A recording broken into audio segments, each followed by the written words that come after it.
Ονομάζομαι Κρίστεν Άνταμς, είμαι 36 ετών και πάντα ήμουν η απογοήτευση της οικογένειας. Πίσω από τη συνηθισμένη μου εμφάνιση και τα ρούχα από καταστήματα μεταχειρισμένων, κρύβεται ένα μυστικό που θα έκανε τους επικριτικούς συγγενείς μου να πνιγούν με το ακριβό κρασί τους.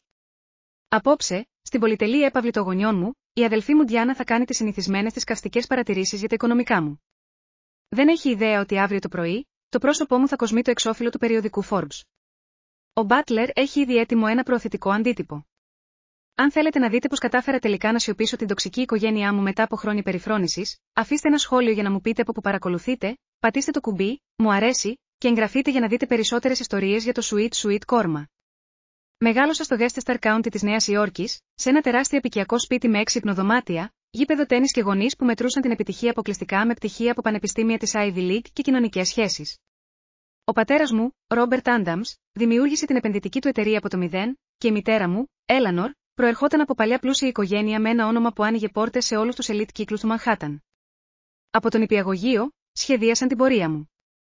Διακεκριμένα ιδιωτικά σχολεία, το Πανεπιστήμιο Yale, όπως ο πατέρας μου, και στη συνέχεια μια αξιοσέβαστη καριέρα στη χρηματοοικονομική ή τη νομική, με αποκορύφωμα τον γάμο με κάποιον από την κατάλληλη οικογένεια.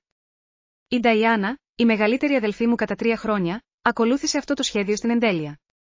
Αριστούχος στη Guestfield Academy, Σούμο Καμελέη στο Yale, και μετά στη νομική του Harvard. Παντρεύτηκε τον Bradford Whitney, η οικογένεια του οποίου κατήχε τα μισά εμπορικά ακίνητα στη Βοστόνη. Η Νταϊάννα έγινε ακριβώς αυτό που ήθελαν οι γονείς μου, και δεν με άφηνε ποτέ να το ξεχάσω. Εγώ ήμουν διαφορετική από την αρχή. Ενώ η Νταϊάννα ήταν άριστη στο πιάνο και στο λακρός, εγώ περνούσα ώρες αποσυναρμολογώντας υπολογιστές και ξανασυναρμολογώντας τους με τροποποίησης. Όταν ήμουν 12 ετών, το δωμάτιό μου έμοιαζε με μικρό εργαστήριο ηλεκτρονικών. Οι γονείς μου ανέχονταν το χόμπι μου επειδή εξακολουθούσα να έχω άριστους βαθμούς, αλλά ποτέ δεν κατάλαβαν το πάθος μου. Οι υπολογιστές είναι για το τμήμα πληροφορικής, Κρίστεν, έλεγε περιφρονητικά ο πατέρας μου. Οι γυναίκες των ανταμιγούνται οργανισμών, δεν κρύβονται πίσω από οθόνες. Όταν έγινα δεκτή στο Yale με τις δικές μου δυνάμεις, οι γονείς μου ανακουφίστηκαν. Επιτέλους, συμμορφωνόμουν. Αλλά στα μισά του τρίτου έτους, ανακάλυψα ένα κενό ασφαλείας στο δίκτυο του Πανεπιστημίου που θα μπορούσε να θέσει σε κίνδυνο τα προσωπικά δεδομένα χιλιάδων φοιτητών. Αφού ειδοποίησα τη διοίκηση και βοήθησα να διορθωθεί το πρόβλημα, συνειδητοποίησα το κάλεσμά μου. Παράτησα το πανεπιστήμιο το επόμενο εξάμηνο για να ξεκινήσω τη δική μου startup. Η αντίδραση της οικογένειας ήταν εκρηκτική. Πέταξες μια εκπαίδευση σε πανεπιστήμιο της Ivy League για να παίζεις με υπολογιστές. Η μητέρα μου έκλαιγε για μέρες. Ο πατέρας μου απείλησε να μου κόψει την οικονομική υποστήριξη, νομίζοντας ότι αυτό θα με ανάγκαζε να επιστρέψω στο πανεπιστήμιο. Όταν παρέμεινα σταθερό στην απόφασή μου, το έκανε. Η Διάνα, πάντα η πιστή κόρη, τάχθηκε πλήρως στο πλευρό τους. «Θα το μετανιώσεις για όλη σου τη ζωή», μου είπε ψυχρά. «Μερικοί άνθρωποι απλά δεν είναι φτιαγμένοι για πραγματική επιτυχία». Με μόνο $5.000 στην άκρη και ένα πρωτότυπο αλγόριθμο ασφαλείας που είχα αναπτύξει, μετακόμισα σε ένα μικροσκοπικό στούντιο στο Σιάτλ. Εκείνες οι πρώτες μέρες ήταν σκληρές. Ζούσα με ράμεν και δούλευα 18 ώρες την ημέρα. Μετά από 6 μήνες, με τις αποταμιεύσεις μου εξαντλημένες και χωρίς κανένα επενδυτικό ενδιαφέρον, κατάπιε την περηφάνεια μου και έκανα αίτηση για επισιτιστική βοήθεια. Την ημέρα που χρησιμοποίησα για πρώτη φορά τα κουπόνια τροφίμων, η Νταϊάννα με πήρε τηλέφωνο για να καυχηθεί για την προαγωγή της σε junior partner στη δικηγορική της εταιρεία. «Πώς πάει το μικρό σου project με τους υπολογιστές?» με ρώτησε, χωρίς να περιμένει απάντηση, πριν αρχίσει να μου λέει τα δικά της νέα. Ποτέ δεν είπα στην οικογένειά μου για τα κουπόνια τροφίμων, αλλά η Νταϊάννα το έμαθε με κάποιο τρόπο από έναν κοινό γνωστό. Φρόντισε να το αναφέρει άνετα κατά τη διάρκεια του δείπνου της ημέρας των ευχαριστειών εκείνη τη χρονιά. «Τουλάχιστον παίρνεις δωρεάν φαγητό από κάπου, αφού δεν μπορείς πια να συνεισφέρεις τα γεύματα των διακοπών», είπε γλυκά καθώς μου έδινε το πουρέ πατάτας. Αυτό που η οικογένειά μου δεν κατάλαβε ποτέ ήταν ότι το μικρό μου project με τους υπολογιστές είχε τεράστιες δυνατότητες. Είχα αναπτύξει ένα σύστημα ασφαλείας με τεχνητή νοημοσύνη που μπορούσε να προβλέψει και να αποτρέψει κυβερνοεπιθέσεις με ακρίβεια 97%, πολύ περισσότερο από οτιδήποτε άλλο στην αγορά. Αλλά οι επενδυτές ήταν επιφυλακτικοί απέναντι σε μια νεαρή γυναίκα που είχε εγκαταλείψει το πανεπιστήμιο και δεν είχε διασυνδέσεις. Μετά από εκείνο το ταπεινωτικό ευχαριστειών, πήρα 2 αποφάσεις που θα άλλαζαν τα πάντα. Πρώτον, θα πετύχαινα χωρίς την υποστήριξη της οικογένειας ή τις διασυνδέσεις της.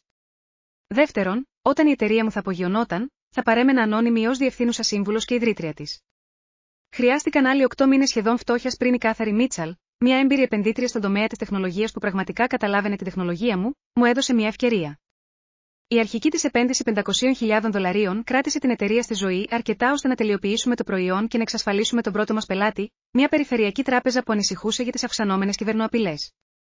Καθώς η Secure Vision κέρδιζε περισσότερους πελάτες, φρόντιζε να παραμείνει η ταυτότητά μου εμπιστευτική.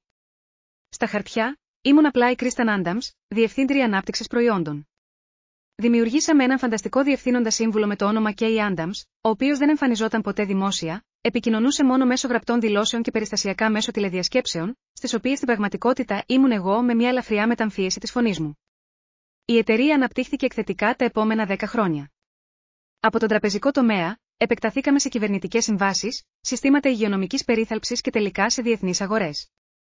Όλες οι μεγάλες εταιρείες τεχνολογίας προσπάθησαν να εντοπίσουν τον Kay Adams, προσφέροντας συνεργασίες και εξαγορές, αλλά εγώ διατήρησα την ανωνυμία μου, επικοινωνώντας μέσω προσεκτικά επιλεγμένων εκπροσώπων.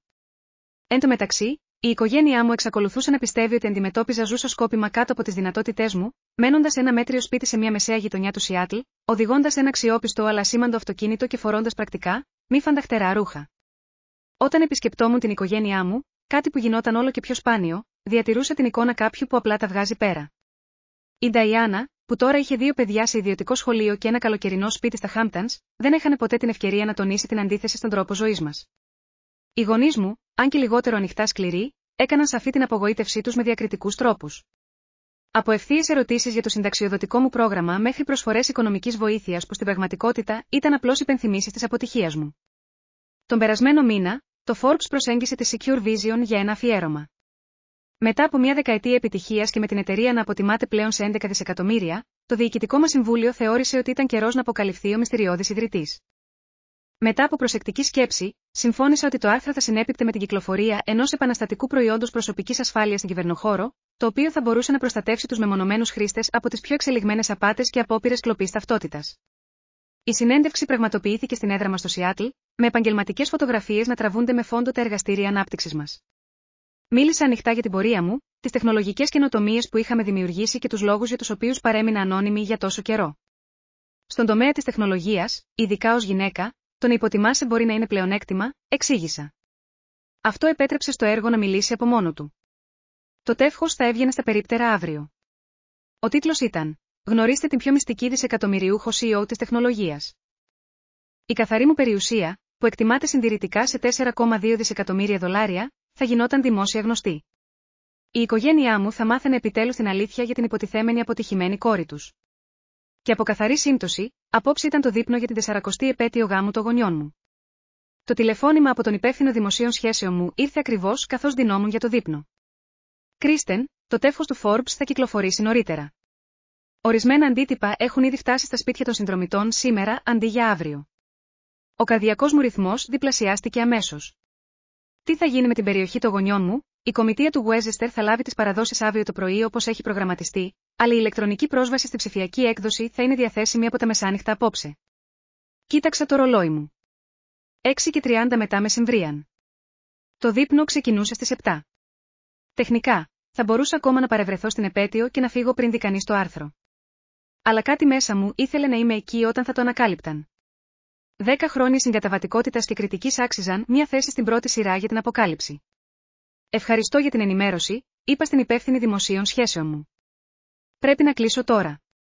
Οικογενειακό δείπνο. Γέλασε, γνωρίζοντας την κατάσταση. Καλή τύχη. Τηλεφώνησέ μου μετά τα πυροτεχνήματα. Έκλεισα το τηλέφωνο και κοίταξα την ντουλάπα μου, ξαφνικά αμφισβητώντας την επιλογή του ντυσίματός μου. Ένα μέρος μου ήθελε να εμφανιστώ με ρούχα σχεδιαστών για μια φορά, για να τους δώσω μια υπόδειξη πριν από τη μεγάλη αποκάλυψη. Αλλά το πιο σοφό μέρος μου ήξερε ότι ο αντίκτυπος θα ήταν μεγαλύτερος αν διατηρούσα τη συνηθισμένη μου εμφάνιση μέχρι το τέλος. Επέλεξα μια απλή μαύρη μπλούζα, σκούρο τζιν και άνετα μπαλαρίνια, τελείωσα με ελάχιστο μακιγιάζ και τα μαλλιά μου πιασμένα σε μια πρακτική αλογοουρά. Κοιτάζοντας τον καθρέφτη, είδα ακριβώς αυτό που η οικογένειά μου περίμενε να δει. Τη σεμνή, ταπεινή Κρίστεν, που ποτέ δεν ήταν αρκετά καλή. Τέλεια. Η διαδρομή από το ξενοδοχείο μου μέχρι το κτήμα των γονιών μου διήρκεσε 20 λεπτά. Θα μπορούσα να μείνω σε κάποιο πιο πολυτελές ξενοδοχείο από το μεσαίας κατηγορίας ξενοδοχείο του αεροδρομίου, αλλά οι παλιές συνήθειες δεν πεθαίνουν εύκολα και το να διατηρώ τις εμφανίσεις είχε γίνει δεύτερη φύση μου. Καθώς τρίβαγα στο μακρύ ιδιωτικό δρομάκι που οδηγούσε στο σπίτι, οι αναμνήσεις με πλημμύρισαν, όπως όταν μάθαινα να κάνω ποδήλατο σε αυτό το λίο πεζοδρόμιο. Τα καλοκαιρινά πάρτι όπου πάντα ένιωθα άβολα ανάμεσα στα παιδιά των φίλων των γονιών μου. Η μέρα που φόρτωσα το αυτοκίνητό μου για να φύγω για το Σιάτλ, με τον πατέρα μου να με κοιτάζει με αποδοκιμασία από τα σκαλιά της εισόδου. Το σπίτι ήταν επιβλητικό, σε απικιακό στυλ με λευκές κολόνες και τέλεια συμμετρία. Φως έβγαινε από κάθε παράθυρο, φωτίζοντας τον περιποιημένο κήπο και τους κομμένα με ακρίβεια φράχτες. 3 πολυτελή αυτοκίνητα είχαν ήδη καταλάβει τον κυκλικό δρόμο. Οι Mercedes των γονιών μου, η Diana, το Range Rover του Bradford και μια Jaguar. Δεν την αναγνώρισα, πιθανόν ανήκε στο θείο μου Harold, τον αδελφό του πατέρα μου. Πάρκαρα το 5χρονο Toyota μου πίσω από την Jaguar. Η αντίθεση ήταν σχεδόν κωμική. Πήρα μια βαθιά ανάσα, άρπαξα την τσάντα με το δώρο που περιείχε ένα ακριβό μπουκάλι κρασί, το οποίο κανείς δεν θα ήξερε ότι κόστιζε περισσότερο από το μηνιαίο ενίκιο κάποιων ανθρώπων, και πλησίασα την τεράστια μπροστινή πόρτα. Πριν προλάβω να χτυπήσω το κουδούνι, η πόρτα άνοιξε και εμφανίστηκε ο James, ο μακροχρόνιος μπάτλερ των γονιών μου. Σε αντίθεση με την οικογένειά μου, ο James πάντα μου φερόταν με γνήσιο σεβασμό. «Miss Kristen, καλώς ήρθατε σπίτι», είπε θερμά. «Μπορώ να πάρω το παλτό σας, ευχαριστώ, James». «Πώς είσαι?» «Πολύ καλά, ευχαριστώ». «Εσύ?» Υπήρχε κάτι στα μάτια του, μια λάμψη γνώσης που με έκανε να αναρωτηθώ αν κατά κάποιον τρόπο γνώριζε το μυστικό μου. Αλλά αυτό ήταν αδύνατο. «Είμαι καλά». «Ευχαριστώ», απάντησα, δίνοντάς του το κρασί. «Υπέροχη επιλογή», σχολίασε, εξετάζοντας το μπουκάλι με εκτίμηση που υποδήλωνε ότι αναγνώριζε την ποιότητά του παρά την έλλειψη επιδεικτικής συσκευασίας. «Η οικογένεια έχει μαζευτεί στο σαλόνι». Κούνησε ευγνωμοσύνη το κεφάλι και κατευθύνθηκα προς τον ήχο της συζήτησης και της κλασικής μουσικής. Με κάθε βήμα, ένιωθα να συρρυκνώνομαι πίσω στο ρόλο που είχα παίξει για χρόνια. Η αποτυχημένη μικρότερη κόρη, η απογοήτευση της οικογένειας, το παραδειγματικό παράδειγμα που έδιναν στα παιδιά των φίλων τους για τη σημασία της ολοκλήρωσης των σπουδών. Οι φωνές γίνονταν πιο δυνατές καθώς πλησίαζα στο σαλόνι. Το χαρακτηριστικό γέλιο της Διάνα, κοφτερό και ελεγχόμενο όπως όλα τα άλλα σε αυτήν. Η πιο απαλή τόνη της μητέρας μου, πάντα μετρημένη. Η αυταρχική βαρύτονη φωνή του πατέρα μου, που συνήθιζε να διατάζει τους χώρους και τις άλλες φωνές.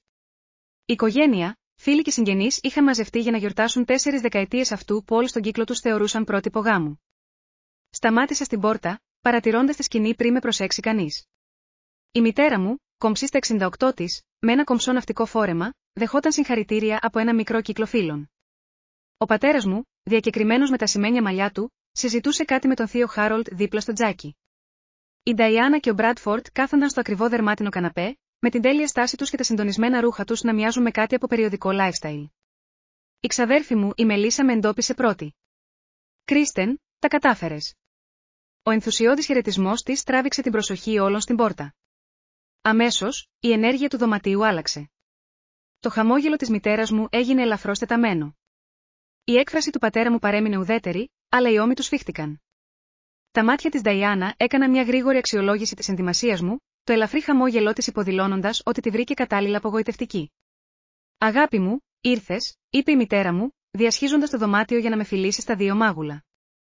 «Δεν ήμασταν σίγουροι αν θα μπορούσες να ξεφύγεις από τη δουλειά». Η ηρωνία της δήλωσης της σχεδόν με έκανε να γελάσω. Αν μόνο ήξερε τι σήμαινε για μένα το να ξεφύγω από τη δουλειά. Έχοντας να αναπρογραμματίσω τηλεφωνήματα με διεθνείς ηγέτες της τεχνολογίας και να αναθέσω αποφάσεις για συμβόλαια πολλών εκατομμυρίων δολαρίων, δεν θα το έχανα με τίποτα, είπα ειλικρινά. Παρά τα πάντα, ήταν ακόμα οι γονείς μου και ένα μέρος μου πάντα ήλπιζε να κερδίσω την έγκρισή τους. «Κρίστεν», αναγνώρισε ο πατέρας μου με ένα νεύμα, χωρίς να κάνει τον κόπο να διασχίσει το δωμάτιο. «Χαίρομαι που κατάφερες να έρθεις», είπε η Νταϊάννα πλησιάζοντας. Ο Μπράντφορντ μισό βήμα πίσω της. «Μικρή αδελφή», είπε, αγκαλιάζοντας με σφιγμένα. «Αυτό το τόπ είναι σε καλή κατάσταση». Δεν ήταν αυτό που φορούσε στα Χριστούγεννα πριν από 2 χρόνια, και έτσι ξεκίνησε. Οι λεπτές πόντες, τα διπλά κομπλιμέντα, οι υπενθυμίσεις για την υποτιθέμενη κοινωνική μου θέση. Το βάρος τους ήταν σχεδόν ανακουφιστικό λόγω της οικειότητας του, σαν ένα άβολο πουλόβερ που έχεις φορέσει για πολύ καιρό για να το πετάξεις. «Νταϊάννα, είσαι όμορφη όπως πάντα», απάντησα ψύχραιμα. Τα επόμενα 30 λεπτά τα πέρασα με μικρές κουβέντες με συγγενείς που σπάνια έβλεπα. Κάθε συζήτηση αναπόφευκτα κατέληγε σε όμικρον με τόνο τι είχαν καταφέρει πρόσφατα όλοι οι άλλοι στο δωμάτιο. Το καινούριο γιότ του θείου Χάρολντ. Η κόρη της ξαδέλφης Μελίσσα που μπήκε στο Πρίνστον με προώρη απόφαση. Το πρόσφατο άρθρο της Νταϊάννα σε ένα νομικό περιοδικό. Το διευρυνόμενο χαρτοφυλάκιο ακινήτων του Μπράντφορντ. Όταν με ρωτούσαν για τη ζωή μου, έδινε τις συνηθισμένες αόριστες απαντήσεις μου ότι η δουλειά ήταν πολύ άσχολη αλλά καλή και απέφευγα τις ερωτήσεις για ραντεκάθε αποφυγή ενίσχυε την κοινή τους υπόθεση. Η Κρίστεν εξακολουθεί να αγωνίζεται. Ακόμα δεν έχει βρει το νόημα της ζωής. Εξακολουθεί να είναι η outsider της οικογένειας. Όταν ο James ανακοίνωσε ότι το δείπνο ήταν έτοιμο, αναρωτήθηκα τι θα έλεγαν αν ήξεραν ότι πρόσφατα είχα δωρήσει περισσότερα στο τμήμα πληροφορικής του Gmail από όσα είχε δώσει ο πατέρας μου σε όλη του τη ζωή. Μέχρι αύριο το βράδυ, θα το ήξεραν αυτό και πολλά άλλα. Η προσμονή έκανε τη συνεχή ροή της συγκαταβατικότητας σχεδόν διασκεδαστική. Η επίσημη τραπεζαρία ήταν μια βιτρίνα παλαιού πλούτου και προσεκτικής επιμέλειας.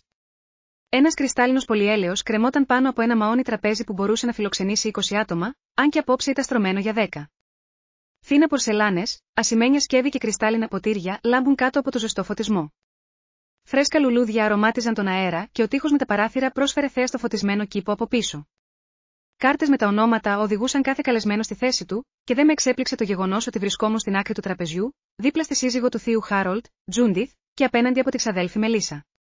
Η Νταϊάννα και ο Μπράντφορντ κάθονταν κοντά στους γονείς μου στην κεφαλή του τραπεζιού, θέσεις τιμής για την αγαπημένη κόρη και τον τέλειο σύζυγό της. Ο Τζέιμς και ένας άλλος σερβιτόρος που δεν αναγνώρισα άρχισαν να σερβίρουν κρασί καθώς καθόμασταν στις θέσεις μας. Παρατήρησα με κρυφή διασκέδαση ότι ήταν διαφορετική φιάλη από αυτή που είχα φέρει. Οι γονείς μου επέμεναν πάντα να ελέγχουν κάθε λεπτομέρεια, συμπεριλαμβανομένου του ποια δώρα άξιζαν να χρησιμοποιηθούν. Ο πατέρας μου ανακοίνωσε μια πρόποση, σηκώνοντας το ποτήρι του μόλις σερβιρίστηκαν όλοι. Στα 40 χρόνια με την πιο εξαιρετική γυναίκα που έχω γνωρίσει ποτέ. Έλενορ, ήσουν η σύντροφός μου, η συνείδησή μου και η καρδιά μου.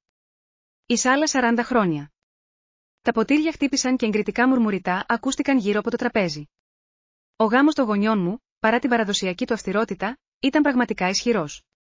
Είχαν χτίσει τη ζωή τους σύμφωνα με ένα συγκεκριμένο όραμα και το είχαν εκτελέσει άψογα, από την καριέρα τους μέχρι τα παιδιά και την κοινωνική τους θέση.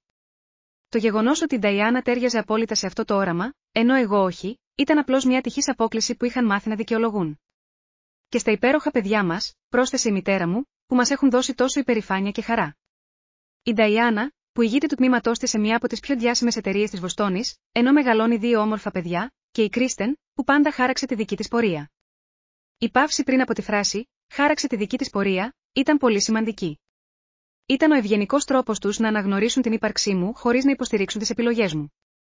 Χαμογέλασα και ήπια μια γουλιά από το κρασί μου, το οποίο βρήκα μέτριο παρά την ακριβή ετικέτα του. Το πρώτο πιάτο έφτασε, μια λεπτή σούπα από κολοκύθα που ο James σέρβιρε με εξειδικευμένη ακρίβεια. Η συζήτηση κυλούσε γύρω από επαγγελματικές σχέσεις, πρόσφατες διακοπές και τα επιτεύγματα διαφόρων οικογενειακών φίλων. Εγώ συνέβαλα ελάχιστα, αφήνοντας τον θείο μου να κυριαρχήσει στο τραπέζι μας με ιστορίες για το πρόσφατο ταξίδι του στη Σκωτία για να παίξει γκολφ. Έτσι, η Κρίστεν Μπράντφορντ τηλεφώνησε από την άλλη άκρη κατά τη διάρκεια μιας παύσης στη συζήτηση. Η Νταϊάννα μου είπε ότι είσαι ακόμα σε εκείνη τη μικρή εταιρεία τεχνολογίας. Τι ακριβώς κάνεις εκεί, υποστήριξη IT.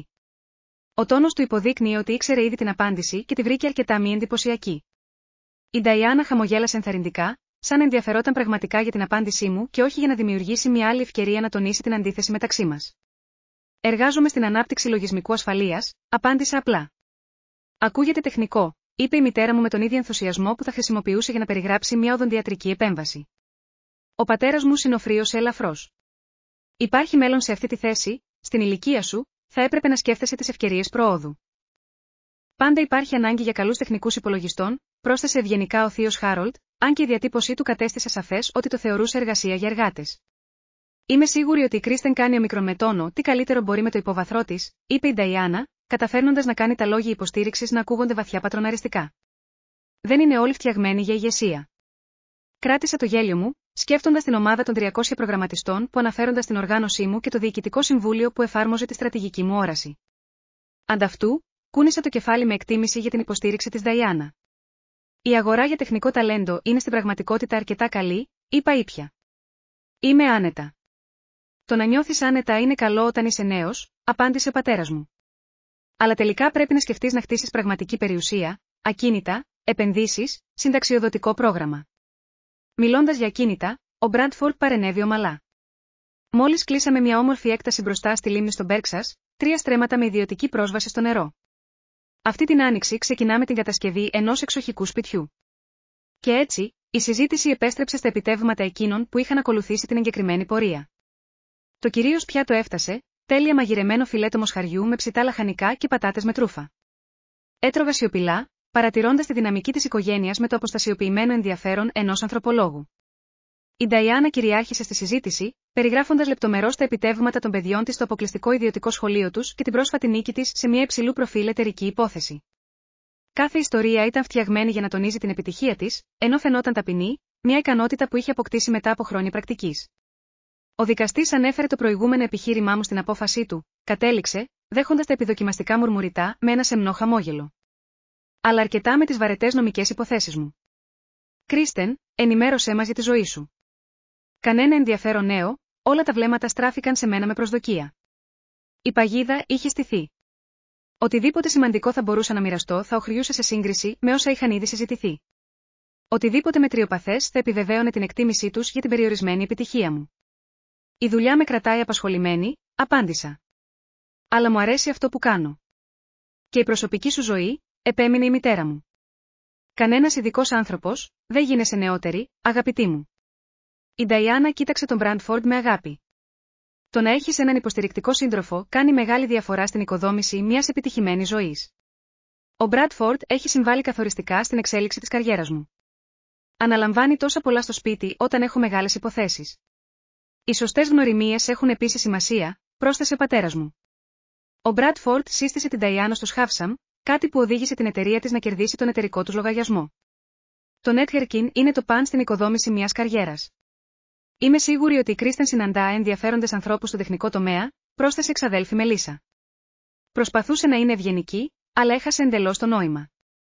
Κυρίως άλλους ανθρώπους από το χώρο των υπολογιστών, φαντάζομαι, είπε η Νταϊάννα με ένα μικρό γέλιο.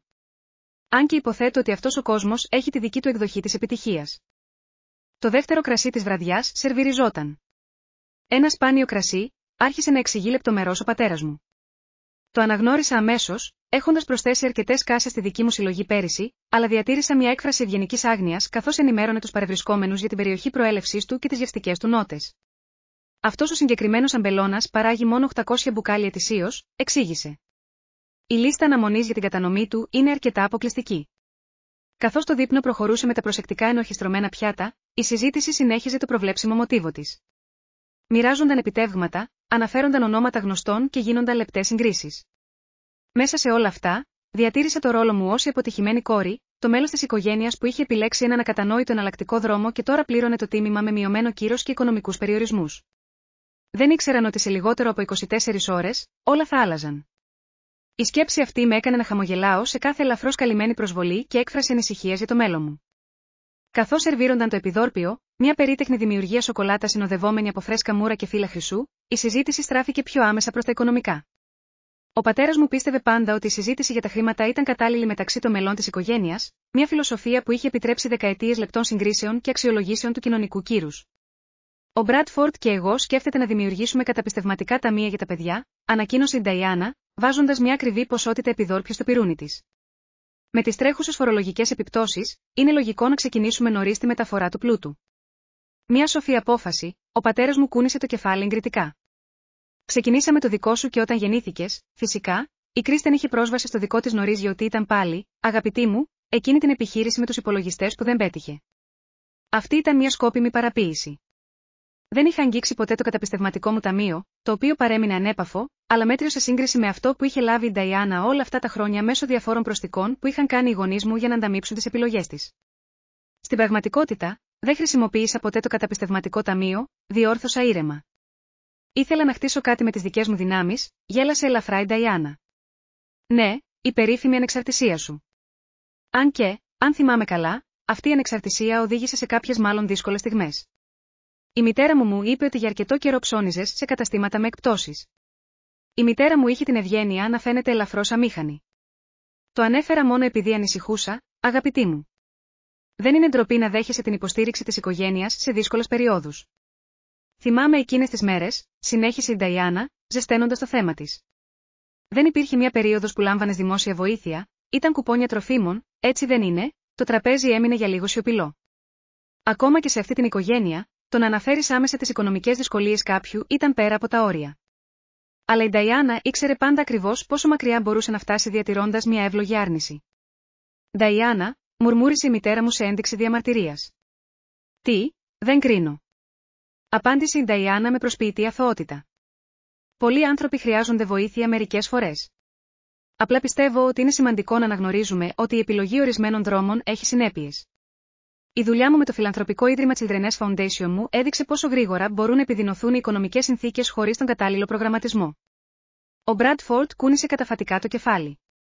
Οι στατιστικές για τις αποτυχημένες επιχειρηματικές προσπάθειες είναι αρκετά απογοητευτικές. Πάνω από το 90% των νεοσύστατων επιχειρήσεων αποτυγχάνουν μέσα στα πρώτα 5 χρόνια. Χωρίς την υποστήριξη της οικογένειας σε σημαντικό προσωπικό κεφάλαιο, τα νούμερα είναι ακόμα χειρότερα, γι' αυτό τονίζουμε πάντα τη σημασία των συνετών επιλογών, πρόσθεσε ο πατέρας μου, κοιτάζοντας με κατευθείαν. Η ασφάλεια πρέπει πάντα να προηγείται του κινδύνου. Ήπια μια αργή γουλιά νερό, σκεπτόμενη την απάντησή μου.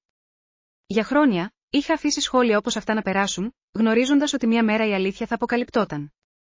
Τώρα, αυτή η μέρα ήταν κυριολεκτικά λίγες ώρες μακριά. Ένα μέρος μου ήθελε να τερματίσει αμέσως αυτή την παροδία, να βγάλω το τηλέφωνό μου και να τους δείξω την ψηφιακή προεπισκόπηση του αυριανού εξωφύλου του Forbes. Αλλά ένα βαθύτερο μέρος μου, το μέρος που είχε υπομείνει χρόνια την κρίση τους, ήθελε να τους αφήσει να δεσμευτούν πλήρως στην αφήγησή τους πριν όλα καταρρεύσουν.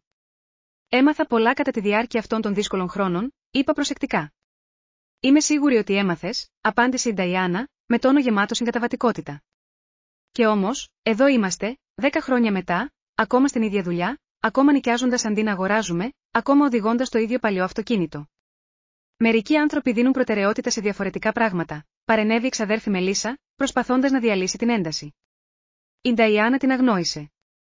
Απλά ανησυχώ για το μέλλον σου, Κρίστεν. Έχεις αρχίσει να αποταμιεύεις για τη σύνταξη, έχεις ασφάλιση υγείας μέσω αυτής της μικρής εταιρείας, αυτά είναι σημαντικά ζητήματα στην ηλικία μας. Νταϊάννα, είπε ήσυχα ο Μπράντφορντ, ίσως αντιλαμβανόμενος ότι το παρατράβηξε. Τον αγνόησε και αυτόν. Εννοώ, χρησιμοποιείς ακόμα κουπόνια τροφίμων, ρώτησε η Νταϊάννα με ένα μικρό γέλιο που δεν έφτασε στα μάτια της.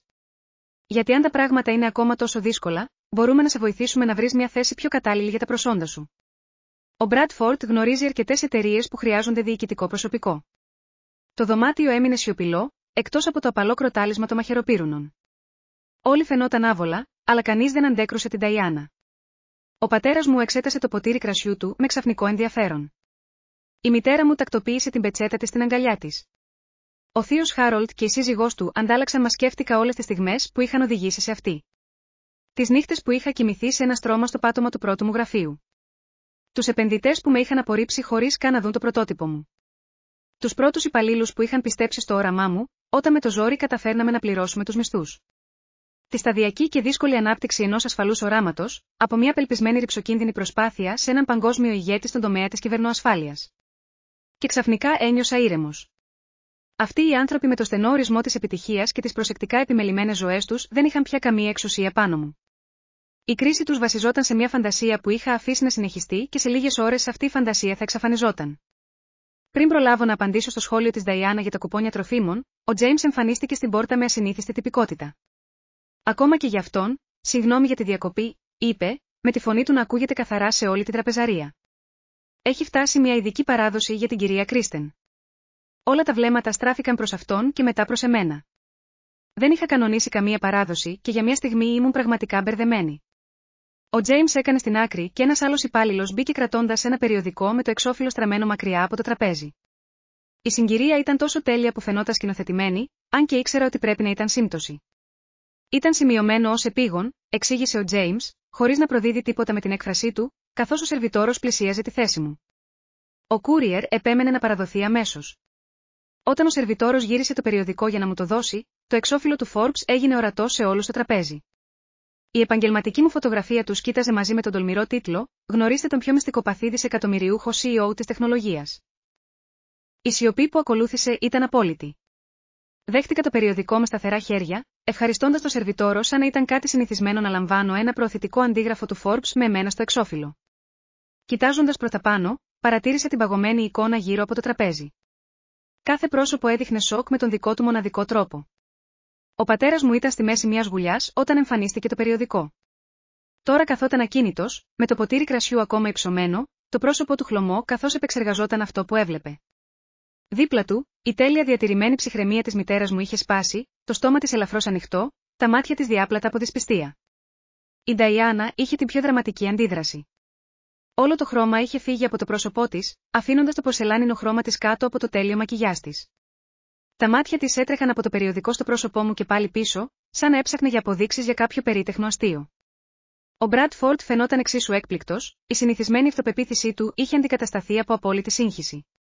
Ο θείος Χάρολντ ήταν ο πρώτος που έσπασε τη σιωπή με ένα έκπληκτο «Θεέ μου, είναι αληθινό», έβαλα το περιοδικό στο τραπέζι, ώστε το εξώφυλλο να είναι πλήρως ορατό σε όλους. Φαίνεται ότι η ημερομηνία έκδοσης μετατέθηκε, είπα ήρεμα. Υποτίθεται ότι θα έβγαινε στα περίπτερα αύριο το πρωί. Αυτό το νησί είσαι. Η μητέρα μου προσπαθούσε να σχηματίσει μια συνεκτική πρόταση, δείχνοντας αβοήθητα το περιοδικό. Ο πατέρας μου τελικά κατέβασε το ποτήρι του κρασιού, μέρος του περιεχομένου του οποίου είχε χυθεί στο λευκό τραπεζομάντιλο κατά τη διάρκεια της στιγμής έκπληξης που τον είχε παραλύσει. «Κρίστεν», είπε, με την αυθαρχική φωνή του ασυνήθιστα αβέβαιη. «Τι ακριβώς συμβαίνει εδώ?» Πήρα μια βαθιά ανάσα, απολαμβάνοντας αυτή τη στιγμή που είχα φανταστεί αμέτρητες φορές όλα αυτά τα χρόνια. Είμαι η ιδρύτρια και διευθύνουσα σύμβουλος της Secure Vision. Από την αρχή. Η μυστηριώδης Κάπα Adams για την οποία τα τεχνολογικά περιοδικά κάνουν εικασίες εδώ και χρόνια. Αυτή είμαι εγώ, η Κρίστεν Ελίζαμπεθ Adams. Αλλά αυτή η εταιρεία αξίζει, άρχισε ο Μπραντφόρντ, με το οικονομικό του μυαλό να υπολογίζει αμέσως. Σύμφωνα με την τελευταία μας εκτίμηση, λίγο πάνω από 11 δισεκατομμύρια, ολοκλήρωσα για αυτόν.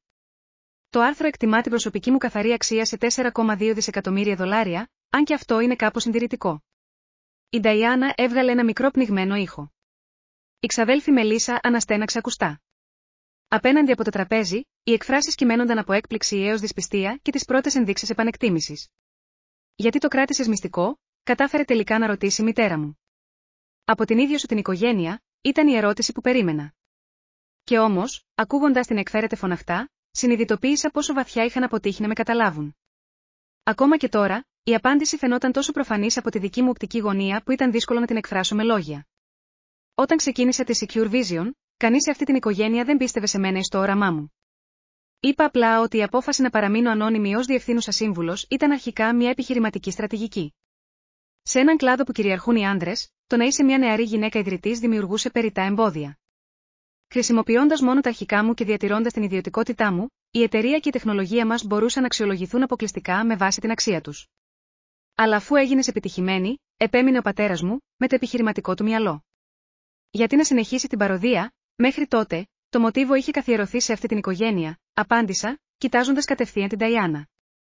Κάθε γιορτή, κάθε τηλεφώνημα, κάθε οικογενειακή συγκέντρωση περιλάμβανε υπενθυμίσεις για το πως δεν είχα ανταποκριθεί στις προσδοκίες, πως η απόφασή μου να αφήσω το ΓΑΜΑ ήταν λάθος, πως δεν τα κατάφερνα ποτέ αυτό που είχε καταφέρει η Νταϊάννα.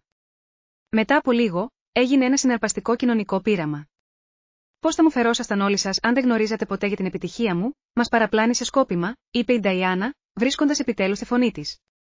Ο τόνος της ήταν κατηγορηματικός, αλλά η έκφρασή της πρόδιδε βαθύτερα συναισθήματα. Σοκ, αμηχανία και κάτι που έμοιαζε εκπληκτικά με πόνο. Απλώς επέλεξα να μην διορθώσω τις υποθέσεις σας, απάντησα. Υποθέσεις που ήσασταν όλοι πολύ πρόθυμοι να κάνετε με βάση επιφανειακά στοιχεία, όπως τα ρούχα μου ή το αυτοκίνητό μου. Σε 10 χρόνια, κανείς σε αυτό το τραπέζι δεν έθεσε ποτέ σημαντικές ερωτήσεις για τη δουλειά μου ή δεν έδειξε γνήσιο ενδιαφέρον για τη ζωή μου. Η σκληρή αλήθεια αυτής της δήλωσης κρεμόταν στον αέρα. Οι γονείς μου αντάλλαξαν αμήχανες ματιές, ίσως αναθεωρώντας μια δεκαετία αλληλεπιδράσεων μέσα από αυτό το νέο πρίσμα. Πάντα υποστήριζα τα ενδιαφέροντά σου για τους υπολογιστές, διαμαρτυρήθηκε αδύναμα η μητέρα μου. Μόλις τον περασμένο μήνα είπα στο Χέντερσον πόσο δημιουργικός ήσουν. Το να λες σε άλλους ότι ήμουν δημιουργικός δεν είναι το ίδιο με το να με υποστηρίζεις. Μητέρα, απάντησα απαλά. Όταν χρειαζόμουν πραγματική υποστήριξη, όταν ξεκινούσα και αγωνιζόμουν, αυτή η οικογένεια μου έδειξε ξεκάθαρα ότι ήμουν μόνος μου. Θα μπορούσε να μας το είχες πει όταν τα πράγματα άλλαξαν, αντέτεινε ο πατέρας μου, με τόνο που υπονοούσε ότι του είχα στερήσει με κάποιο τρόπο το δικαίωμα να είναι περήφανος. Αυτό θα άλλαζε τον τρόπο που με εκτιμάτε ως άτομο, ρώτησα. Γιατί από τη δική μου πλευρά, ένα παιδί δεν πρέπει να χρειάζεται να γίνει δισεκατομμυριούχος για να κερδίσει το σεβασμό των γονιών του. Το βάρος των λέξεων μου έπεσε πάνω στο τραπέζι. Ίσως για πρώτη φορά στην ενήλικη ζωή μου, είχα την πλήρη προσοχή όλης της οικογένειάς μου. Κανείς δεν κοίταζε τα τηλέφωνά του, δεν αντάλλασε ματιές, ούτε περίμενε να τελειώσω για να στρέψει τη συζήτηση σε πιο εντυπωσιακά επιτεύγματα. Ο θείος Χάρολντ έσπασε την ένταση με ένα δυνατό γέλιο. Λοιπόν, να με πάρει ο διάολος. Ο χριστιανός μας, ένας μεταμφιεσμένος μεγιστάνας της τεχνολογίας. Αυτό είναι το καλύτερο πράγμα που έχω ακούσει εδώ και χρόνια. Η γνήσια διασκέδασή του φάνηκε να αλλάζει ελαφρώς την ατμόσφαιρα. η ξαδέλφη Μελίσσα άρχισε να με βομβαρδίζει με ερωτήσεις για την εταιρεία και για το τι κάνουμε πραγματικά. Ο Μπράντφορντ, πάντα ρεαλιστής, αναθεώρησε ορατά την εκτίμησή του για μένα, με την έκφρασή του να δείχνει πλέον έντονο ενδιαφέρον αντί για απόρριψη. Οι γονείς μου παρέμειναν έκπληκτοι, ρίχνοντας περιστασιακά ματιές στο εξώφυλλο του περιοδικού, σαν να ήθελαν να επιβεβαιώσουν ότι δεν φαντάζονταν πράγματα. Ο πατέρας μου, εκπαιδευμένος να βλέπει ευκαιρίες σε κάθε κατάσταση, φαινόταν να ξαναγράφει νοερά την οικογενειακή ιστορία, ίσως ήδη φανταζόμενος πως θα έλεγε στους φίλους του ότι η κόρη του ήταν μια αυτοδημιούργητη δισεκατομμυριούχος. Μόνο η Νταϊάννα παρέμενε σιωπηλή, με το πρόσωπό της να εκφράζει ένα σύνθετο μείγμα συναισθημάτων. Η αδελφή που είχε ορίσει τον εαυτό της σε μέρη μέσω της σύγκρισης με εμένα, τώρα έπρεπε να συμφιλιώσει μια δεκαετία υπεροχής με αυτή τη νέα πραγματικότητα. Καθώς το αρχικό σοκ άρχισε να διαλύεται, οι ερωτήσεις έγιναν πιο συγκεκριμένες. Τι ακριβώς έκανε η Secure Vision, πως είχα διατηρήσει την ανωνυμία μου, ήμουν πραγματικά δισεκατομμυριούχος, κάθε απάντηση που έδινα φαινόταν να μεταμορφώνει περαιτέρω τον τρόπο με τον οποίο με έβλεπαν. Η αναθεωρημένη αντίληψή τους έπαιρνε μορφή μπροστά στα μάτια μου. Για πρώτη φορά στην ενήλικη ζωή μου, δεν ήμουν η Κράιστρα ήσταν της απογοήτευσης. Ήμουν η Κράιστρα ήσταν της επιτυχίας, η Κράιστρα ήσταν της δύναμης, η Κράιστρα ήσταν που άξιζε να την ακούσουν. Η ηρωνία ότι χρειάστηκε τεράστιος πλούτος για να κερδίσω αυτόν τον βασικό σεβασμό δεν μου ξέφυγε. Όλα αυτά τα χρόνια που νομίζαμε ότι δυσκολευόσουν, είπε αργά η μητέρα μου. Στην πραγματικότητα, δημιουργούσες μία από τις ταχύτερα αναπτυσσόμενες εταιρείες τεχνολογίας στην ιστορία. Ζούσαμε με τριοφροσύνη από επιλογή, όχι από ανάγκη. Και βλέποντας πόσο διαφορετικά σε αντιμετωπίζουν οι άνθρωποι όταν νομίζουν ότι δεν έχεις τίποτα να τους προσφέρεις, η σημασία των λεγόμενών μου φάνηκε να διεισδύει επιτέλους στην προσεκτικά κατασκευασμένη κοσμοθεωρία των γονιών μου. Ο πατέρας μου, πάντα στρατηγικός, ήταν ο πρώτος που προσπάθησε να περιορίσει τη ζημιά. Λοιπόν, αυτό είναι σίγουρα προσδόκητο, αλλά υπέροχο νέο, είπε, σηκώνοντας το ποτήρι του. Στην Κρίστεν, της οποίας η επιτυχία ξεπέρασε σαφώς όλες τις προσδοκίες μας. Πάντα ξέραμε ότι είχες δυνατότητες, αγαπητή μου. Η προφανής προσπάθεια να ξαναγραφτεί η ιστορία μπορεί να είχε πετύχει σε άλλη εποχή. Αλλά απόψε, με την απόδειξη της δεκαετούς απόρριψης της να αντυχεί ακόμα στο δωμάτιο, απέτυχε παταγωδώς. Αλήθεια, ρώτησα ήσυχα. Γιατί θυμάμαι ξεκάθαρα ότι μου έλεγαν ότι είχα χαραμίσει τη ζωή μου, ότι δεν θα κατάφερνα τίποτα χωρίς τα κατάλληλα προσόντα και τις κατάλληλες γνωριμίες, ότι η δουλειά μου ήταν απλώς παιχνίδι με υπολογιστές. Ο πατέρας μου κατέβασε το ποτήρι του, μη συνηθισμένος να αμφισβητείται η αναθεωρημένη του αφήγηση. Ίσως κάναμε λάθος σε κάποια πράγματα, παραδέχτηκε προσεκτικά η μητέρα μου. Αλλά θέλαμε μόνο το καλύτερο για σένα. Αυτό που εσείς θεωρούσατε καλύτερο, τους διόρθωσα. Με βάση έναν πολύ στενό ορισμό της επιτυχίας, η Νταϊάννα μίλησε τελικά ξανά, με φωνή γεμάτη σύνθετα συναισθήματα. Υποθέτω ότι πρέπει να απολάμβανες να μας βλέπεις να σε υποτιμάμε όλα αυτά τα χρόνια. Πολύ περίτεχνη εξαπάτηση. Εκεί ήταν, η προσπάθεια να με κάνουν την κακιά της ιστορίας, να παρουσιάσουν την ιδιωτικότητά μου ως χειραγώγηση και όχι ως αυτοσυντήρηση. Αλλά πριν προλάβω να απαντήσω, ένας απρόσμενος υπερασπιστής μίλησε. Νταϊάννα, είπε απότομα ο Μπράντφορντ. Νομίζω ότι θα ήταν καλό να σκεφτούμε όλοι πως έχουμε συμπεριφερθεί στην Κρίστεν πριν αμφισβητήσουμε τις επιλογές της. Η Νταϊάννα κοίταξε τον άντρα της με έκπληξη. Ο Μπράντφορντ δεν την είχε ποτέ αντιφάσκει δημόσια στο παρελθόν. Η συμμαχία μεταξύ τους ήταν πάντα άψογη, το ενωμένο μέτωπό τους μέρος της τέλειας εικόνας τους. Αυτή η μικρή ρογμή αποκάλυψε πόσο γρήγορα μπορεί να αλλάξει η δυναμική της εξουσίας, ποτέ δεν το σκόπευα ως κάποιο είδος εκδίκησης, είπα ειλικρινά. Αρχικά, κράτησε την επιτυχία μου μυστική επειδή δεν ήθελα να αλλάξει τον τρόπο με τον οποίο με αντιμετώπιζαν οι άνθρωποι. Ήθελα σχέσεις βασισμένες στο ποια είμαι, όχι στο τι έχω. Αλλά με την πάροδο του χρόνου, έγινε φανερό ότι αυτή η οικογένεια είχε ήδη αποφασίσει ποια ήμουν, και καμία συνηθισμένη επιτυχία δεν θα άλλαζε αυτή την αντίληψη. Έτσι, περίμενες μέχρι να βγει στο εξώφυλλο του Forbes, ρώτησε η Νταϊάννα, με μια νότα της συνηθισμένης της οξυδέρκειας να επιστρέφει. Συμφώνησα να δώσω συνέντευξη στο Forbes επειδή ήρθε η ώρα, εξήγησα. Η Secure Vision λανσάρει τον επόμενο μήνα ένα νέο προϊόν ασφάλειας για καταναλωτές που θα μπορούσε να βοηθήσει εκατομμύρια ανθρώπους να προστατεύσουν τα προσωπικά τους δεδομένα. Η δημοσιότητα εξυπηρετεί την αποστολή της εταιρείας. Η σύμπτωση με το απόψινό δείπνο ήταν τυχαία, αν και δεν μπορώ να αρνηθώ την ποιητική δικαιοσύνη. Απέναντι από το τραπέζι, μπορούσα να δω τους τροχούς να γυρίζουν καθώς κάθε μέλος της οικογένειας επεξεργαζόταν τι σήμαινε αυτή η αποκάλυψη για τον καθένα προσωπικά. Ο πατέρας μου πιθανότατα υπολόγιζε πιθανές επιχειρηματικές συνδέσεις. Η μητέρα μου πιθανότατα φανταζόταν να το λέει στις φίλες της στο κλαμπ. Η Νταϊάννα επανεκτιμούσε τον διαβίου ανταγωνισμό μας. Ο Μπράντφορντ εξέταζε επενδυτικές ευκαιρίες. Κανείς από αυτούς, παρατήρησα με ένα μείγμα θλίψης και παραίτησης, δεν φαινόταν να με σκέφτεται ως άτομο και όχι ως περιουσιακό στοιχείο. Κάποια πράγματα, όπως φαινόταν, ακόμη και δισεκατομμύρια δολάρια, δεν μπορούσαν να αλλάξουν. Καθώς η αρχική έκπληξη άρχισε να φθήνει, οι αντιδράσεις της οικογένειας διαφοροποιήθηκαν. Ο James έδωσε σιωπηλά εντολή στους σερβιτόρους να φέρουν καφέ και γλυκά. Το κανονικό δείπνο συνεχίστηκε γύρω από την ασυνήθιστη συζήτησή μας, σαν αποκαλύπτονταν πλούσιοι διευθύνοντες σύμβουλοι τεχνολογικών εταιριών στο τραπέζι της οικογένειας Άνταμς κάθε βράδυ. Δεν μπορώ να πιστέψω ότι μας το έκρυψες για τόσο καιρό. Η μητέρα μου συνέχιζε να κουνάει το κεφάλι της. Όλα αυτά τα γεύματα των διακοπών, αυτές οι οικογενειακές συγκεντρώσεις. Σου ήταν διασκεδαστικό να μας βλέπεις να ανησυχούμε για το μέλλον σου, δεν ήταν για διασκέδαση, μητέρα, και δεν θυμάμαι πολύ γνήσια ανησυχία, κυρίως κρίσεις και συγκρίσεις. Σε πιέζαμε μόνο επειδή νοιαζόμασταν, επέμεινε. Αλήθεια, ρώτησα. Γιατί υπάρχει διαφορά μεταξύ του να νοιάζεσαι για την ευημερία κάποιου και του να νοιάζεσαι για το πως οι επιλογές του αντανακλούν σε σένα. Ο πατέρας μου, πάντα ρεαλιστής, είχε ήδη ξεπεράσει τα συναισθηματικά στοιχεία της αποκάλυψης. Πρέπει να συζητήσουμε πώς θα χειριστούμε τη δημοσιότητα, είπε, περνώντας σε επιχειρηματική διάθεση. Η οικογένεια θα συνδεθεί με την επιτυχία σου. Θα υπάρξει αυξημένη προσοχή, αιτήματα για συνεντεύξεις. Έχω μια πλήρη ομάδα δημοσίων σχέσεων που διαχειρίζεται την παρουσίαση, τον διαβεβαίωσα. Είναι προετοιμασμένη για την οικογενειακή πλευρά. Κανείς δεν θα σε ευνηδιάσει με ερωτήσεις. Η ομάδα σου πρέπει να συντονιστεί με τους επαφές του Μπραντφορντ στα μέσα ενημέρωσης, παρενέβη η Νταϊάννα, ανακτώντας γρήγορα την ψυχραιμία της. Έχει εξαιρετικές σχέσεις με διάφορα οικονομικά περιοδικά που θα μπορούσαν να προσφέρουν ευνοϊκή κάλυψη. Και εκεί ήταν η ανατροπή που είχα προβλέψει. Τώρα που η επιτυχία μου είχε επιβεβαιωθεί, θα προσπαθούσα να συνδεθούν αυτήν για να διεκδικήσουν αναδρομικά κάποιο ρόλο στα επιτεύγματά μου. Η αφήγηση θα μετατοπιζόταν από την Κρίστεν, την απογοήτευση, στην Κρίστεν, την οικογενειακή επιτυχία, με προσεκτική επεξεργασία των ενδιάμεσων ετών. Πάντα πίστευα στην ευφυΐα σου. Η Νταϊάννα συνέχισε με τόνο ξαφνικά ζεστό και αδελφικό. Θυμάσαι πως σε βοηθούσα με τα επιστημονικά σου έργα, πάντα έλεγα στη μητέρα ότι είχε τεχνικό μυαλό. Ο κραυγαλαίος ρεβιζιονισμός ήταν σχεδόν εντυπωσιακός στην αφθάδεια του. Η Νταϊάννα δεν με είχε βοηθήσει ποτέ με τα έργα μου. Σχεδόν δεν είχε αναγνωρίσει τα ακαδημαϊκά μου επιτεύγματα, εστιάζοντας αντίθετα σε αυτά που θεωρούσε κοινωνικές μου αποτυχίες. Παράξενο, απάντησα. Θυμάμαι που μου είπες ότι οι υπολογιστές ήταν για ανθρώπους που δεν μπορούσαν να χειριστούν τις πραγματικές ανθρώπινες σχέσεις κατά τη διάρκεια του δείπνου της ημέρας των ευχαριστειών το 2019, νομίζω. Η Νταϊάννα κοκκίνησε ελαφρώς. Λοιπόν, ίσως ήμουν λίγο σκληρή μερικές φορές, αλλά αυτό κάνουν οι αδελφές. Οθούν η μία την άλλη να γίνουν καλύτερες. Αυτό έκανες όταν είπες στους φίλους σου ότι ήμουν ουσιαστικά άνεργη ή όταν έκανες εκείνα τα σχόλια για τα κουπόνια τροφίμων, οθώντας με να γίνω καλύτερη, μια άβολη σιωπή έπεσε πάνω από το τραπέζι.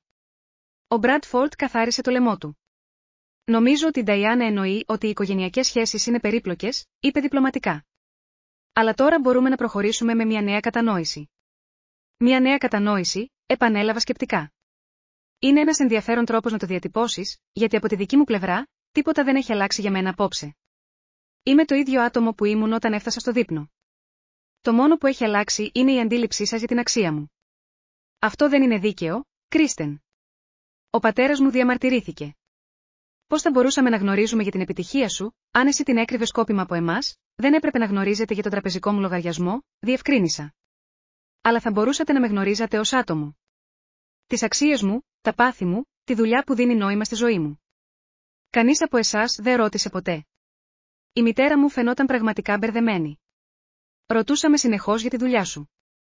Ρωτούσατε τι θέση κατήχα και αν είχα προαχθεί. Τους διόρθωσα. Ποτέ δεν ρωτήσατε τι σήμαινε για μένα η δουλειά μου, ποια προβλήματα έλυνα, τι αντίκτυπο ήλπιζα να έχω στον κόσμο. Η διάκριση φάνηκε να την μπερδεύει πραγματικά, κάτι που μου έδειξε το χάσμα μεταξύ των κοσμοθεωριών μας. Λοιπόν, ρωτάμε τώρα, είπε ευγενικά ο θείος Χάρολντ. Πες μας για την εταιρεία ασφαλείας που έχεις. Τι ακριβώς κάνει, ήταν η πρώτη ειλικρινής ερώτηση που μου έκαναν για την ίδια τη δουλειά μου και όχι για τις οικονομικές της επιπτώσεις. Ένιωσα μια ξαφνική ευγνωμοσύνη για τον θείο μου, που ήταν πάντα το πιο ειλικρινές μέλος της οικογένειας. Αναπτύσσουμε συστήματα τεχνητής νοημοσύνης που προβλέπουν και αποτρέπουν κυβερνοεπιθέσεις. Εξήγησα με ενθουσιασμό το θέμα μου.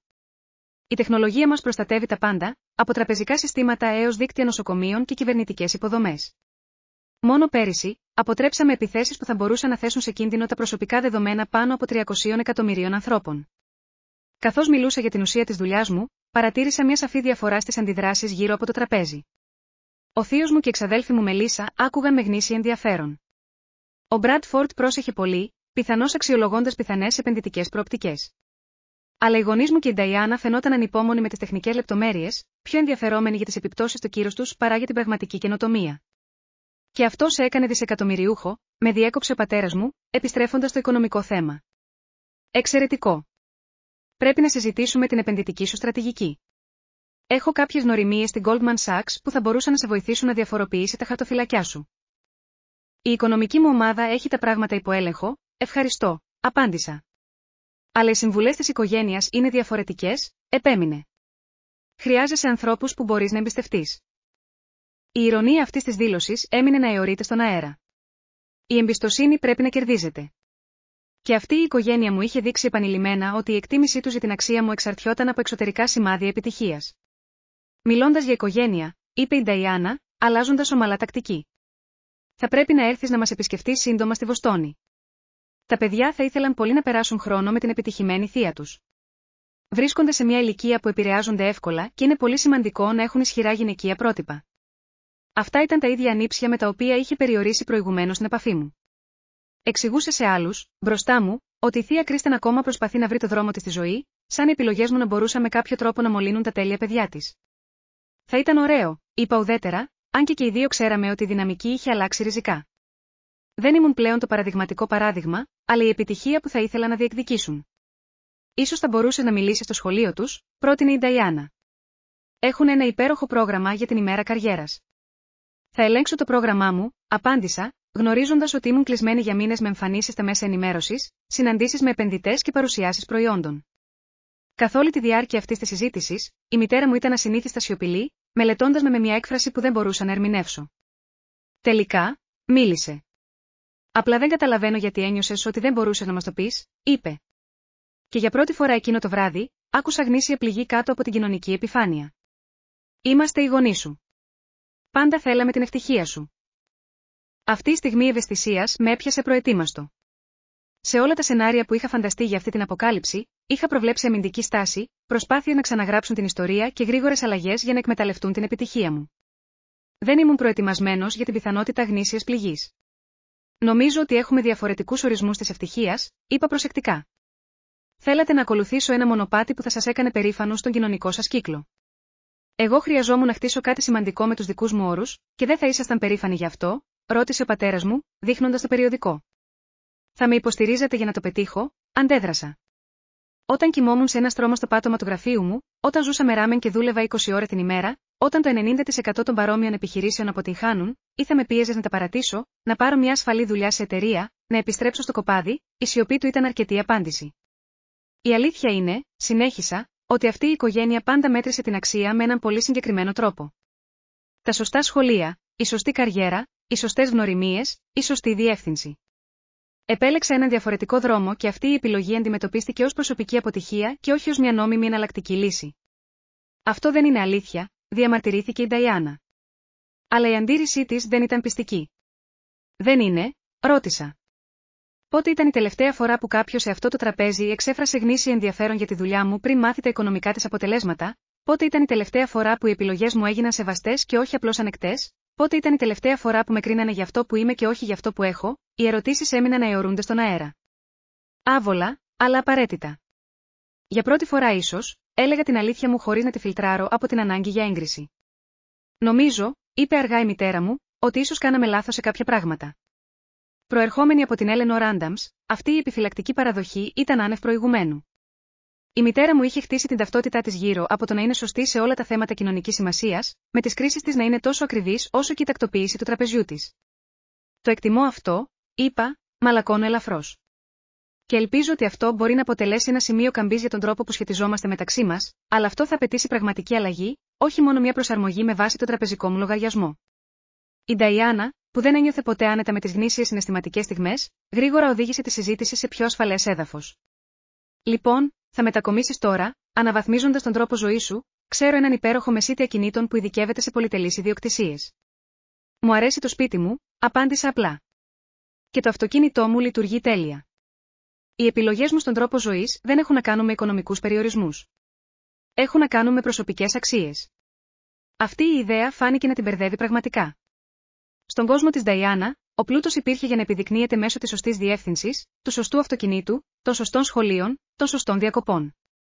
Η ιδέα ότι κάποιος μπορεί να επιλέξει τη μετριοφροσύνη παρά τους τεράστιους πόρους που διαθέτει δεν της έβγαινε στο μυαλό.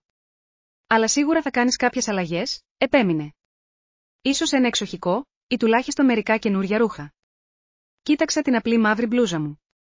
Τι πρόβλημα έχει η ενδυμασία μου? Κανένα, απάντησε γρήγορα. Απλά δεν είναι αυτό που συνήθως φοράει κάποιος στη θέση σας. Και ποια είναι ακριβώς αυτή η θέση? Ρώτησα, αν και ήξερα πολύ καλά τι εννοούσε. Διευθύνων σύμβουλος, δισεκατομμυριούχος, απάντησε. Η τελευταία λέξη εξακολουθούσε να ακούγεται παράξενη σε σχέση με μένα. Η ελευθερία του πλούτου, της είπα, είναι να αποφασίζεις μόνος σου τι σημαίνει επιτυχία, αντί να την επιδεικνύεις στους άλλους. Καθώς σερβίρονταν ο καφές και η βραδιά άρχιζε να τελειώνει, η συζήτηση χωρίστηκε σε μικρότερες συζητήσεις. Ο Μπραντφόρντ με στρίμωξε για πιθανές επενδυτικές ευκαιρίες. Ο πατέρας μου έκανε ελαφρώς καλυμμένες προτάσεις για οικογενειακές επιχειρήσεις που θα μπορούσαν να επωφεληθούν από τους πόρους μου. Η ξαδέλφη Μελίσσα έθεσε πραγματικά ενδιαφέρουσες ερωτήσεις σχετικά με τις γυναίκες στη τεχνολογία.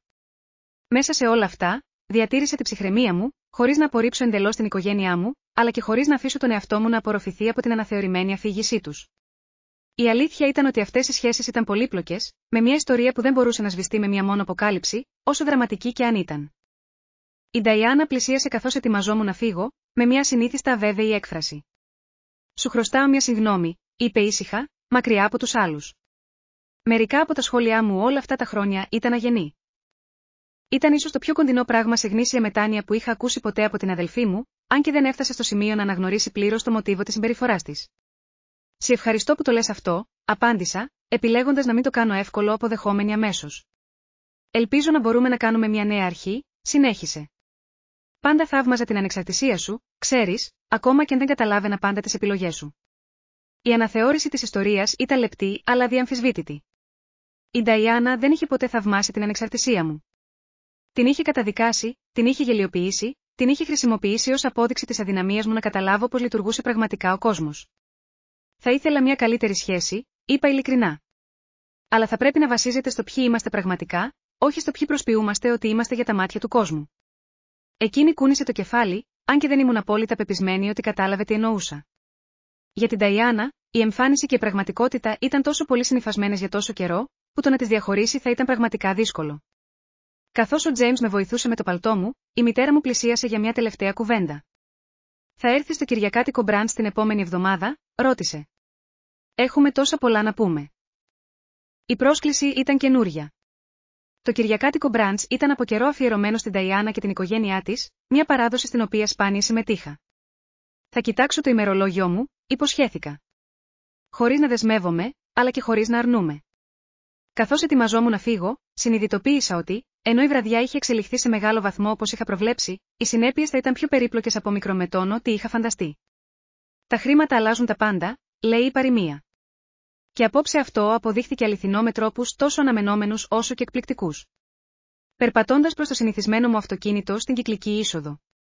Βλέποντας τώρα την αντίθεση μέσα από τα μάτια τους, αναρωτήθηκα αν η αληθινή οικογενειακή κατανόηση ήταν δυνατή ή αν ήμασταν προορισμένοι να παραμείνουμε χωρισμένοι από θεμελιωδώς διαφορετικές αξίες, ανεξάρτητα από την οικονομική μας κατάσταση η αποκάλυψη ήταν ικανοποιητική, αλλά η πραγματική δοκιμασία θα ήταν αυτό που θα συνέβαινε στη συνέχεια. Όταν το σοκ θα είχε περάσει και όλοι θα έπρεπε να αποφασίσουμε τι είδους σχέση θέλαμε να έχουμε στο μέλλον, χωρίς πλέον προσποίησης. 3 μήνες μετά τη δραματική αποκάλυψη του Forbes, καθόμουν σε μια κομψή αίθουσα συνεδριάσεων με θέα στον ορίζοντα του Σιάτλ, ολοκληρώνοντας τις λεπτομέρειες για τον πρώτο κύκλο επιχορηγήσεων του Secure Vision Foundation. Το ίδρυμα, στο οποίο διέθεσα $200 εκατομμύρια από τα προσωπικά μου κεφάλαια, θα παρέχει υποστήριξη σε υποσχόμενους επιχειρηματίες τεχνολογίας από υποεκπροσωπούμενες ομάδες, με ιδιαίτερη έμφαση σε όσους, όπως εγώ, αντιμετώπισαν σημαντικά εμπόδια στην πορεία τους. Η πύλη υποβολής αιτήσεων θα τεθεί σε λειτουργία την επόμενη Τρίτη. Η διευθύντρια του ιδρύματός μου, η Ρέιτσαλ, το επιβεβαίωσε καθώς εξέταζε το χρονοδιάγραμμά μας. Η ανακοίνωση τύπου έχει προγραμματιστεί για τη Δευτέρα το πρωί. Έχουμε ήδη λάβει ανεπίσημο ενδιαφέρον από περισσότερους από 300 πιθανούς υποψηφκούνησα το κεφάλι, εξετάζοντας τα τελικά κριτήρια. Και το πρόγραμμα καθοδήγησης, επιβεβαίωσαν 20 ηγέτες του κλάδου, συμπεριλαμβανομένων 7 γυναικών σε ηγετικές θέσεις στον τομέα της τεχνολογίας. Κάθε δικαιούχος επιχορήγησης θα συνεργαστεί με έναν μέντορα, η εμπειρία του οποίου ταιριάζει με το αντικείμενο του έργου του. Το ίδρυμα αντιπροσώπευε όλα όσα είχα ευχηθεί όταν ξεκίνησα τη δική μου εταιρεία. Οικονομική υποστήριξη χωρίς οικογενειακούς δεσμούς, καθοδήγηση από άτομα που κατανοούσαν τις τεχνικές προκλήσεις, σύνδεση με δίκτυα που μου ήταν κλειστά ως γυναίκα ιδρύτρια χωρίς το κατάλληλο υπόβαθρο. Το τηλέφωνο μου χτύπησε με ένα εισερχόμενο μήνυμα από τη μητέρα μου, που επιβεβαίωνε το κυριακάτικο μπραντς, στις 11 προμεσημβρίας. Η Ντιάνα και η οικογένεια θα έρθουν. Ανυπομονώ να σε δω. Η σχέση με την οικογένειά μου είχε εξελιχθεί με απροσδόκητους τρόπους από τη νύχτα της αποκάλυψης. Οι αρχικές αντιδράσεις, ένα μείγμα σοκ, οπορτουνισμού και αναθεώρησης της ιστορίας, είχα σταδιακά δώσει τη θέση του σε κάτι πιο λεπτό, καθώς η πραγματικότητα της επιτυχίας μου είχε καθιερωθεί. Ο πατέρας μου, μετά από αρκετές προσπάθειες να εμπλακεί στις οικονομικές μου υποθέσεις, είχε τελικά αποδεχτεί τα όρια μου με απρόθυμο σεβασμό. Είχαμε βρει κοινό έδαφος, συζητώντας γενικά θέματα επιχειρηματικής στρατηγικής. Και ενώ ακόμα περιστασιακά πρότεινε ευκαιρίες που θα ωφελούσαν την οικογένεια, δεν είχε πλέον την αυθάδεια να κατευθύνει τις αποφάσεις μου. Η μητέρα μου είχε καταβάλει την πιο ειλικρινή προσπάθεια να ξαναχτίσει τη σχέση μας. Οι εβδομαδιαίες κλήσεις της τώρα περιλάμβαναν ερωτήσεις για την πραγματική μου δουλειά και όχι μόνο για την κοινωνική μου ζωή. Και ενώ ακόμα δεν καταλάβαινε πλήρως την τεχνολογία μου, είχε σταματήσει να την απορρίπτει ως ένα απλό χόμπι με υπολογιστές. Μικρά βήματα, αλλά σημαντικά. Η Νταϊάννα ήταν η πιο περίπλοκη περίπτωση. Μετά την αρχική της συγγνώμη, ταλαντευόταν μεταξύ ανταγωνιστικής δυσαρέσκειας και προσπαθειών να συνδεθεί με την επιτυχία μου. Η σχέση μας παρέμενε τεταμένη, αλλά είχε βρει μια νέα ισορροπία βασισμένη στην αμοιβαία αναγνώριση των παλαιών προτύπων και σε δειλά βήματα προς κάτι πιο υγιές. Είχα θέσει σαφή όρια σε όλους τους. Τα κυριακάτικα μπραντς ήταν πλέον μια τακτική, αλλά όχι εβδομαδιαία δέσμευση. Παρευρισκόμουν στις οικογενειακές συγκεντρώσεις με τους δικούς μου όρους.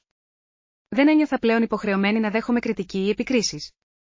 Το πιο σημαντικό ήταν ότι είχα καταστήσει σαφές ότι, ενώ ήμουν ανοιχτή στην ανασυγκρότηση των σχέσεων, δεν θα χρησιμοποιούσα τους πόρους μου για να αναδείξω μέλη της οικογένειας που με είχαν απορρίψει κατά τη διάρκεια των δύσκολων χρόνων μου.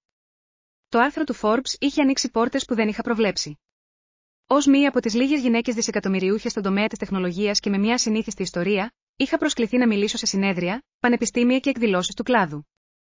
Μετά από μια δεκαετία σκόπιμης ανωνυμίας, η είσοδος στο δημόσιο προσκήνιο ήταν μια προσαρμογή, αλλά μια που μου επέτρεψε να υποστηρίξω τις αλλαγές τις οποίες πίστευα, ιδιαίτερα σε σχέση με την ποικιλομορφία και την ηγεσία στον τομέα της τεχνολογίας. Η Ρέιτσελ καθάρισε το λαιμό της, επαναφέροντας την προσοχή μου στη συνάντηση. Υπάρχει ένα ακόμη θέμα για σήμερα. Το Διοικητικό Συμβούλιο ρωτάει για την απόφασή σας σχετικά με την προσφορά εξαγοράς από την Global Tech. Η Global Tech, ένας από τους μεγαλύτερους τεχνολογικούς ομίλους στον κόσμο, είχε πρόσφατα προσεγγίσει τη Secure Vision με μια προσφορά που θα έκανε πρωτοσέλιδα, $18 δισεκατομμύρια, σχεδόν το διπλάσιο της τρέχουσας αξίας μας. Οι οικονομικοί σύμβουλοι είχαν συστήσει έντονα να δεχτούμε, αλλά είχα επιφυλάξει σχετικά με την κατεύθυνση της εταιρείας υπό την ιδιοκτησία τους. Η απάντησή μου είναι ακόμα όχι, είπα με αποφασιστικότητα. Η αποστολή μας είναι πολύ σημαντική για να συμβιβαστούμε. Θα παραμείνουμε ανεξάρτητοι και θα επικεντρωθούμε στην ασφάλεια ως ανθρώπινο δικαίωμα, όχι μόνο ως μια premium υπηρεσία για όσους μπορούν να την αντέξουν οικονομικά. Η Ρέιτσελ κούνησε το κεφάλι χωρίς να εκπλαγεί. Θα το μεταφέρω στο Διοικητικό Συμβούλιο. Η πλειοψηφική συμμετοχή σας στην εταιρεία σημαίνει ότι η τελική απόφαση είναι δική σας. Όταν η συνάντηση έληξε, περπάτησα προς το παράθυρο με θέα στην πόλη όπου είχε ξεκινήσει το ταξίδι μου. Ο αγωνιζόμενος επιχειρηματίας που κοιμόταν στο πάτωμα ενός γραφείου φαινόταν τόσο μακρινός όσο και χθες. Ο πλούτος, η αναγνώριση, η επιρροή, όλα αυτά ήταν πολύτιμα κυρίως ως εργαλεία για να δημιουργήσω την αλλαγή που ήθελα να δω στον κόσμο. Το τηλέφωνο μου χτύπησε ξανά, αυτή τη φορά με ένα μήνυμα από την Νταϊάννα. Ο Μπραντφορντ και εγώ σκέφτεστε να επενδύσουμε σε μια νεοσύστατη τεχνολογική εταιρεία. Θα εκτιμούσα τη γνώμη σου, αν έχεις χρόνο. Χαμογέλασα ελαφρά με το μήνυμα. Αντιπροσώπευε τόσο πρόοδο όσο και εκκρεμείς υποθέσεις. Από τη μία, η Νταϊάννα αναγνώριζε την εμπειρογνωμοσύνη μου και ζητούσε τη γνώμη μου. Από την άλλη, υπήρχε ακόμα η επιθυμία να αποκτήσει πρόσβαση σε όμικρο μετών ότι είχα, να προσπαθήσει να αναπαράγει την επιτυχία μου, τώρα που είχε επιβεβαιωθεί από εξωτερικούς παράγοντες. Της απάντησα, θα χαρώ να εξετάσω το επιχειρηματικό του σχέδιο. Στείλε μου τις λεπτομέρειες και θα βρω χρόνο την επόμενη εβδομάδα. Μικρά βήματα, ατελής πρόοδος, πραγματικές σχέσεις χτίστηκαν με αυτόν τον τρόπο, όχι μέσω δραματικών αποκαλύψεων ή στιγμιαίων μεταμορφώσεων. Αργότερα εκείνο το βράδυ, οδήγησα το ακόμα μέτριο αυτοκίνητό μου, το οποίο κρατούσα περισσότερο από προσκόλληση παρά πολιτότητα, σε ένα τοπικό κοινοτικό κολέγιο όπου ήμουν μέντορας μιας ομάδας υποσχόμενων φοιτητών στον τομέα της κυβερνοασφάλειας. Κανένας από αυτούς δεν είχε τα πλεονεκτήματα της πρώιμης ζωής μου, τα ιδιωτικά σχολεία ή τις οικογενειακές σχέσεις, αλλά όλοι είχαν την αποφασιστικότητα και το ακατέργαστο ταλέντο που είχαν μεγαλύτερη σημασία. Καθώς τους παρακολουθούσα να εργάζονται πάνω σε ένα σύνθετο πρόβλημα ασφάλειας, να συνεργάζονται και να αμφισβητούν τις υποθέσεις του άλλου, ένιωσα ένα αίσθημα σκοπού βαθύτερο από οποιαδήποτε επιβεβαίωση θα μπορούσε να μου προσφέρει το Forbes ή η οικογένειά μου. Αυτό τελικά ήταν επιτυχία. Να χρησιμοποιώ αυτό που είχα χτίσει για να δημιουργήσω ευκαιρίες για άλλους να πολλαπλασιάσουν το δυναμικό τους, αντί να συσσωρεύουν απλώς πόρους. Το ταξίδι από τα κουπόνια τροφίμων στο εξώφυλλο του Forbes μου είχε διδάξει μαθήματα που καμία εκπαίδευση σε πανεπιστήμιο της Ivy League δεν θα μπορούσε να μου προσφέρει. Την αξία της αυτοπεποίθησης όταν κανείς άλλος δεν βλέπει το όραμά σου. Τι σημασία του να ορίζεις την επιτυχία με τους δικούς σου όρους. Την αποκάλυψη ότι η έγκριση της οικογένειας, αν και επιθυμητή, δεν είναι απαραίτητη για την επίτευξη των ονείρων σου. Και ίσως το πιο σημαντικό, ότι ο πραγματικός πλούτος δεν βρίσκεται στους τραπεζικούς λογαριασμούς, αλλά στον αντίκτυπο που δημιουργείς και στις ζωές που αγγίζεις. Το τηλέφωνό μου χτύπησε ξανά. Μια ειδοποίηση από τον βοηθό μου. Υπενθύμηση, τηλεφώνημα επενδυτή αύριο, 9 προμεσημβρίας λανσάρισμα προϊόντος Rick & Summer. Το αύριο θα έφερνε νέες προκλήσεις, νέες ευκαιρίες, νέες πιθανότητες να χτίσω κάτι σημαντικό. Το εξώφυλλο του Forbes ήταν ήδη χθεσινή είδηση. Το σχόλιο για τα κουπόνια τροφίμων, μια ξεθοριασμένη ανάμνηση.